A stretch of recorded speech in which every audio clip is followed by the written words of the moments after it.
Les Français trouvent qu'une voiture électrique est trop chère et ils ont absolument raison. Si on regarde un petit peu dans le domaine des voitures grand public, donc Clio, Mégane, qui sont parmi les voitures, les catégories les plus vendues, le surcoût d'une voiture électrique tourne autour de 11 000 euros. On a quand même en France des aides qui sont importantes. Aujourd'hui, on est à 6 000 euros. Ça va baisser à 5 000 euros au mois de juillet, mais c'est quand même une grosse aide pour compenser ce surcoût de la voiture électrique. Donc ça, c'est un premier point.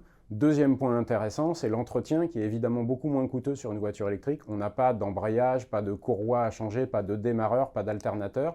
Et en plus, on utilise moins les freins puisque l'électrique fait une partie du freinage. Donc on sait que les coûts d'entretien sont en baisse entre 30 et 40%, et ça, c'est vraiment pas négligeable.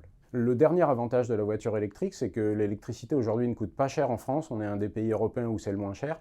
Un plein coûte en gros entre 3 et 4 euros au 100 km sur une voiture électrique. C'est beaucoup moins cher qu'une voiture thermique. En conclusion, donc, le véhicule électrique est plus cher à l'achat.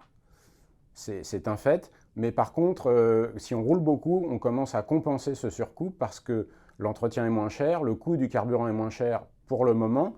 Si c'est pour faire 30 000 km dans la vie de sa voiture, c'est pas là qu'on va gagner de l'argent.